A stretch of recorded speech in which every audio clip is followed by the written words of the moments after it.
Bon, bonjour à tous. Donc, moi, je vais attaquer par ça. Alors, désolé pour ceux qui n'ont plus d'équipe en compétition, mais moi, je suis à moitié allemand.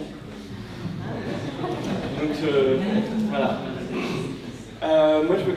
Ça marche, hein. Donc, je vais vous parler des spécificités du cœur de la sportive. Alors, le sous-titre, c'est « Mort subite chez les footballeuses ». Vous allez voir qu'il y en a quand même moins chez les hommes. Donc du coup, j'ai fait deux parties. Un peu la première partie, c'est sur ce qui était demandé, plus sur les... Parce qu'il y a un peu un titre et un sous-titre. Hein.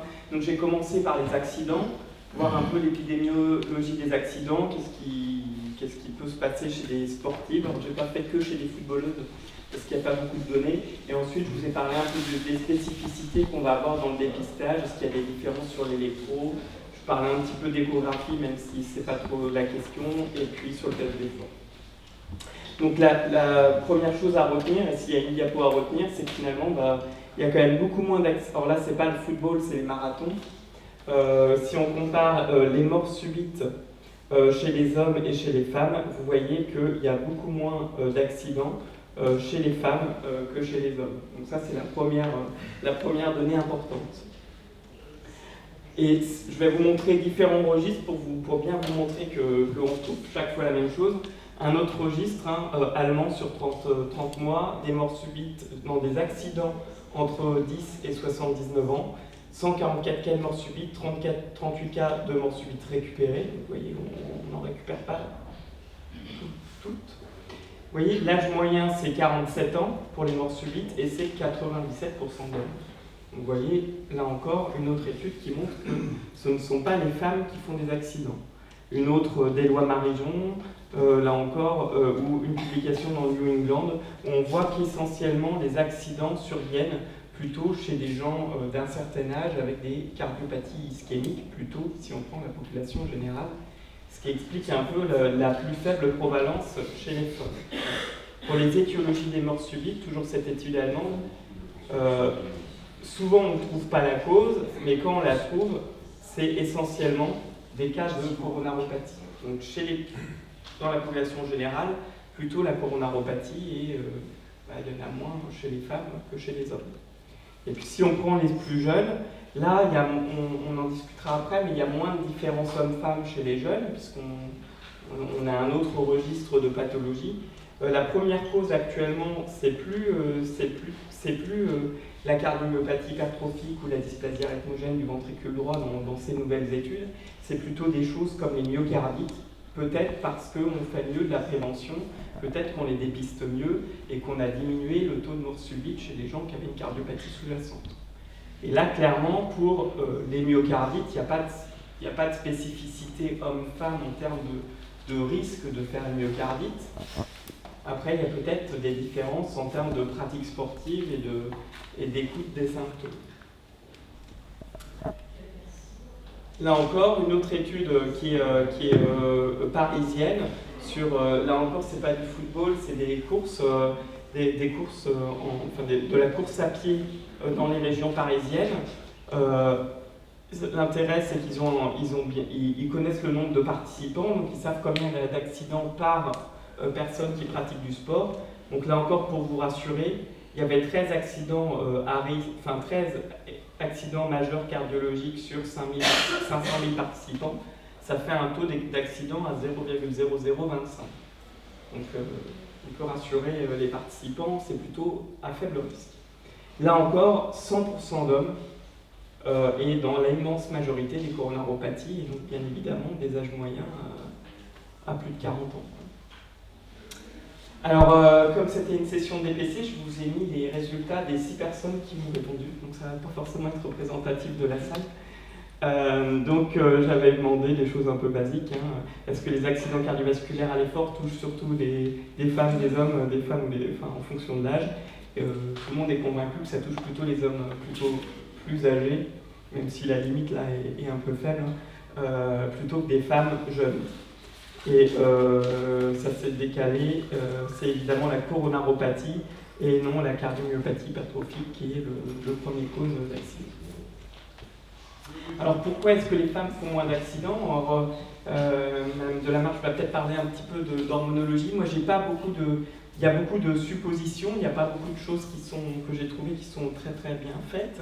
Voilà, le risque est 8 à 9 fois supérieur chez l'homme versus la femme d'accident cardiovasculaire pendant l'activité sportive. Les femmes, c'est 10% des cas rapportés de mort subite. Il y a une histoire probablement de facteurs. Il y a plusieurs choses. Il y a les facteurs de risque cardiovasculaire qui restaient moins importants chez les femmes. Là, peut-être qu'il va y avoir un petit peu de changement avec plus de tabagisme chez les femmes. Il y a les hormones qui ont quand même tendance à protéger des accidents cardiovasculaires ischémiques. Donc c'est une des pistes. L'autre piste, c'est malgré tout, même s'il y a de plus en plus de femmes qui font de la compétition, quand on regarde le registre RACE, ils ont regardé le pourcentage de femmes participant aux compétitions, et c'est sûr que sur toutes ces courses, le maximum c'est 27% au semi-marathon de Paris 2012, sinon on est vraiment autour de 15-20% de femmes participant à ces événements. Et donc évidemment, s'il y en a moins qui participent, il y en a moins qui vont faire des accidents. Et puis puisqu'on parle de foot, je vous ai mis le nombre de footballeuses licenciées, donc on est à 100 000 versus 2 millions. Donc c'est sûr qu'il y a moins d'accidents chez les femmes qui font du sport. Alors comment éviter ces accidents? La première façon c'est le dépistage, et la deuxième c'est la prévention et l'éducation. Alors, qu'est-ce qui est différent chez la femme? Comme chez tout le monde, là, je ne peux pas trop différencier homme-femme. Il faut faire un bon interrogatoire avec des antécédents personnels et familiaux, un examen clinique, un électrocardiogramme. Donc là, c'est, on va dire, entre 12 et 35 ans, le bilan standard. Si vous avez ensuite beaucoup de facteurs de risque cardiovasculaire, donc plutôt chez des gens un peu plus âgés, vous aurez peut-être envie de faire un test d'effort. On va en parler après. Est-ce qu'on va les faire au même âge chez une femme et un homme? Probablement que non. Et puis voilà, s'il y a des anomalies en dessous, on peut faire plus d'examens, notamment des examens de morphologie. Et je vous ai mis juste quelques diapositives pour vous montrer que les valeurs sont un petit peu différentes chez les hommes et chez la femme.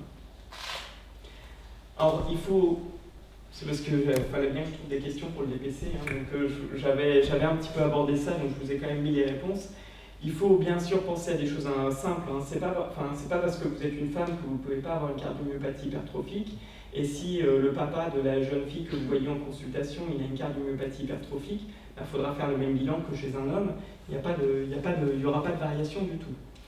Il faudra bien sûr les interroger sur leurs entraînements. Là, c'est plus dans le cadre de l'athlète, parce que si vous avez des modifications de l'électrocardiogramme ou de l'échographie, vous ne pourrez pas dire que c'est en lien avec le sport si elle fait juste 2 heures de course à pied par semaine. Donc il faudra regarder l'entraînement. Et puis pour les symptômes, c'est intéressant d'avoir les performances, puisque c'est un bon outil déjà pour savoir s'il y a quelque chose qui coince. Or pour le foot, c'est un peu plus compliqué, puisqu'il y a beaucoup de parts techniques. C'est plus simple en course à pied ou en vélo d'évaluer, de suspecter des pathologies en fonction des performances. Il faut bien sûr que le sportif n'ait aucun symptôme, c'est pareil chez la femme et chez l'homme. Et on discutait de ça tout à l'heure, et effectivement, il y a beaucoup de communication, parce qu'on est un peu discordant avec la communication actuelle, qui est plutôt de dire attention, les femmes font des accidents, attention, c'est très à la mode en cardiologie de parler des accidents de la femme, en disant qu'il ne faut pas les négliger. C'est vrai, néanmoins, elles en font moins. Mais s'il y a des symptômes chez une femme, il ne faut pas se dire c'est rien, c'est dans la tête.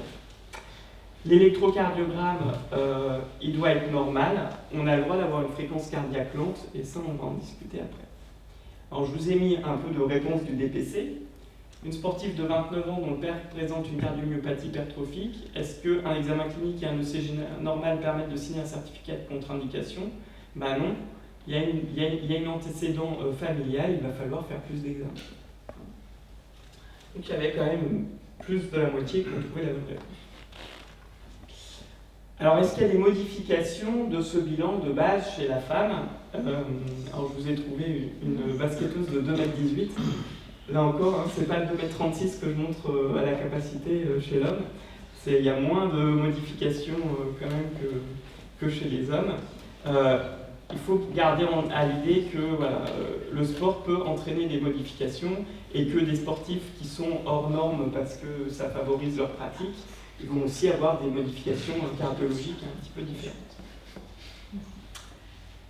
Alors, est-ce qu'il y a des spécificités sur l'interprétation de l'électrocardiogramme? La seule qui a vraiment de bien documenté, c'est le QT, puisque le QT il est trop long après 470 chez l'homme et c'est 480 chez la femme. Donc ça, c'est l'unique vraie différence à ficher entre hommes et femmes. Je suis désolé, je ne sais pas vraiment comment vous l'expliquer.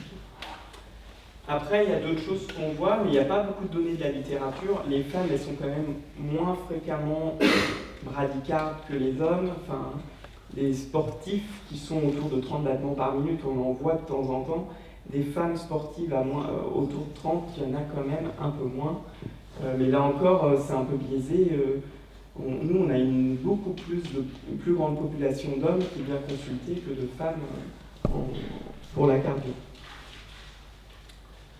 Alors, j'avais mis un cas clinique dans le DPC, donc là, c'est des vrais cas cliniques, donc des footballeuses, j'en ai pas beaucoup avec des soucis.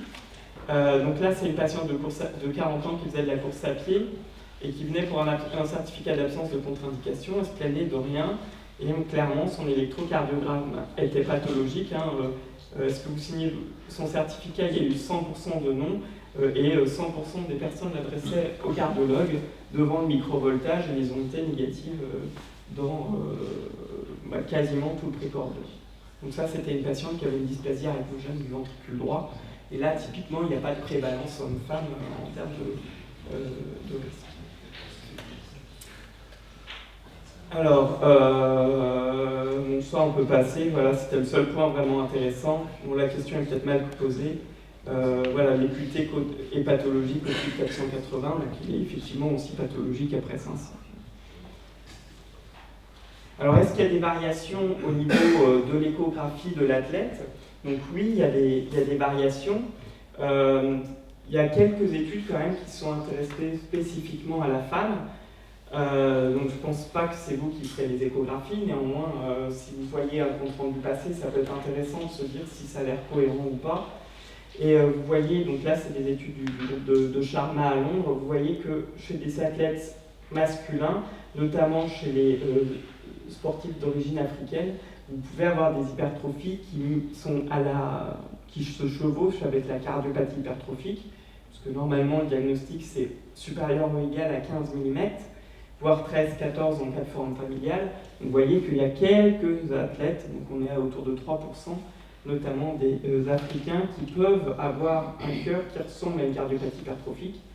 La situation est nettement plus simple chez les femmes, puisqu'on n'est que à 3% chez des athlètes africaines à avoir entre 12 et 13 mm. Donc 12-13 mm, ce n'est pas diagnostic pour une cardiomyopathie hypertrophique, donc on est rarement embêté chez des femmes par une hypertrophie litigieuse. Donc là, une autre étude par le groupe de Pelliccia qui avait trouvé à peu près la même chose. Là, eux, ils sont à 2% des athlètes entre 12, 13, et puis il y avait peut-être eu un cas un peu limite. Est-ce qu'il y a une différence en remodelage à type de dilatation? Là encore, on peut avoir des dilatations ventriculaires marquées, mais c'est quand même relativement peu fréquent dans cette étude. Dans une autre étude, c'était 8% au-dessus de 60 mm. Alors, qu'est-ce qui est déterminant de cette dilatation? C'est la surface corporelle, il faut toujours indexer. Il faut regarder l'âge, il faut regarder la fréquence cardiaque. Si vous avez une fréquence cardiaque lente, vous avez plus le temps, le cœur a plus le temps de se remplir. Et ce qui est intéressant, c'est que finalement, en dilatation, si on indexe à la surface corporelle, on arrive à peu près au même seuil de 32 mm par mètre carré. Donc finalement, voilà, c'est un peu plus hypertrophique chez l'homme, mais on n'a pas l'habitude d'indexer ça à la surface corporelle. Et pour la dilatation, finalement, on dit toujours que les femmes ont moins de remodelage, mais finalement, si on indexe, c'est pas si vrai que ça.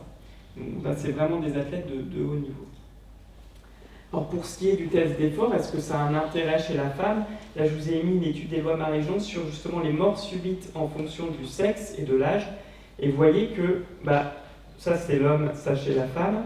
Donc le taux de mort subite, il augmente avec l'âge, avec là un pic plutôt autour de 55-65 ans. Puis après ça décroît parce qu'il y a moins de gens qui font du sport à cet âge-là.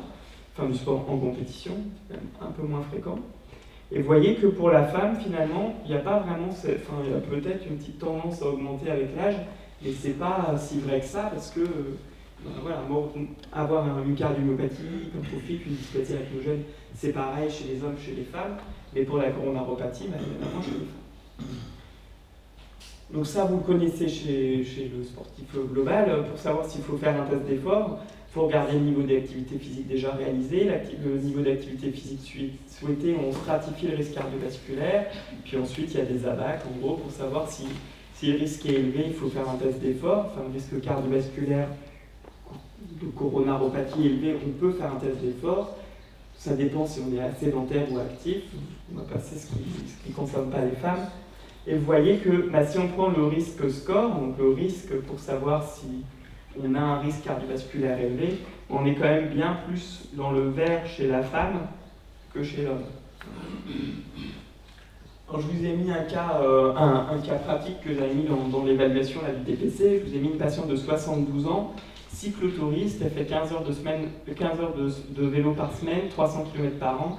Elle souhaite faire un tour de France en vélo en 3 semaines, 2900 km. Pas d'histoire familiale ou personnelle, elle a sevré son tabagisme il y a 15 ans, elle est asymptomatique, son examen clinique est normal, vous faites un électro, est-ce que vous allez plus loin? Bon, son électro il est normal, il est petit. Est-ce que vous voulez faire un test d'effort ou pas? Non? 72 ans.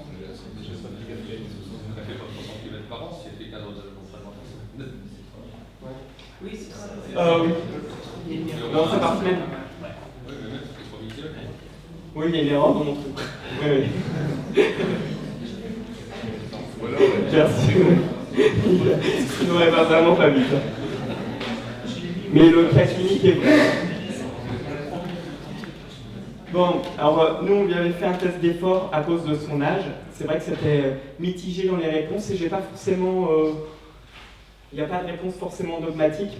Pourquoi? Parce qu'elle ne fait pas de la compète, elle fait du cyclotourisme. C'est un peu discutable. Bon, nous, elle était adressée par son médecin traitant. À 72 ans, ça me paraît difficile de dire non à son médecin traitant s'il me l'envoie. Moi, ça me... Enfin, voilà. Bon, en tout cas, elle sous-décalait au test d'effort et en récup. Et ce qui était rigolo, c'est que finalement, on a trouvé une naissance anormale des coronaires. Donc quelque chose qu'elle a depuis qu'elle est née. Donc on a expliqué ça par une pression artérielle plus... Enfin, en gros, la coronaire gauche est là, la coronaire droite est là, et passe entre l'aorte et l'artère pulmonaire. Donc le risque, c'est que ça comprime et qu'il y ait l'ischémie. Pourquoi on ne l'a pas vue avant? Parce qu'en fait, elle était déjà venue 5 ans avant. On avait sorti le test d'effort en se disant, on est passé à côté. Le test d'effort était normal 5 ans avant. Et on se dit que c'est avec l'hypertension. Enfin, on a quand même une rigidité artérielle qui augmente avec l'âge. Et donc, du coup, puis aussi une pression artérielle pulmonaire à l'effort qui augmente un peu plus. Et donc, c'était devenu ischémique à l'effort. Voilà. Donc, on peut. Voilà. Moi, ça ne me choque pas chez une femme qui, en fonction des facteurs de risque cardiovasculaire, c'est pas parce que c'est une femme qu'il ne faut pas lui faire de test d'effort. C'est vrai qu'il y en a beaucoup moins de femmes qui viennent pour ça que les hommes. Peut-être qu'elles sont moins demandeuses aussi. Vous avez laissé faire le Tour de France? Alors, nous on voulait on l'a traité, parce qu'elle n'a pas voulu. On avait dit, ça c'était une anomalie de naissance à risque. Donc en soi, ça aurait été une jeune de 20 ans, on l'aurait fait opérer. À 72 ans, on s'est dit, il ne s'est rien passé en 72 ans, elle se plaint de rien. On ne va pas l'exposer au risque d'une chirurgie. On voulait la bêta-bloquer, elle ne voulait pas, et je ne l'ai jamais revue, elle n'est jamais revenue. On m'a dit, elle est peut-être décédée, j'espère pas. Mais en tout cas, elle a pas... Voilà. Donc, comme chez l'homme, il y a des limites au test d'effort. Il ne faut pas le faire à tout le monde, d'autant plus que je vous ai dit que le risque cardiovasculaire est quand même plus faible chez la femme. D'une part parce qu'on s'expose au risque de faux positifs. Là encore, il n'y a pas d'études, mais souvent il y a une tendance, il y a une croyance qu'il y a plus de tests faussement positifs chez les femmes. Plus vous faites des tests à des gens à faible risque, plus vous avez le risque d'avoir des faux positifs. Il faut faire attention parce que sinon on risque d'augmenter l'inquiétude et le taux d'examen complémentaire demandé, parce qu'autant le test d'effort, c'est pas très mauvais pour la santé, c'est mauvais pour la sécu, mais c'est pas mauvais pour la santé. Autant si vous devez compléter les examens par un coroscanner ou une coro, on commence à rentrer dans des choses qui sont moins bonnes.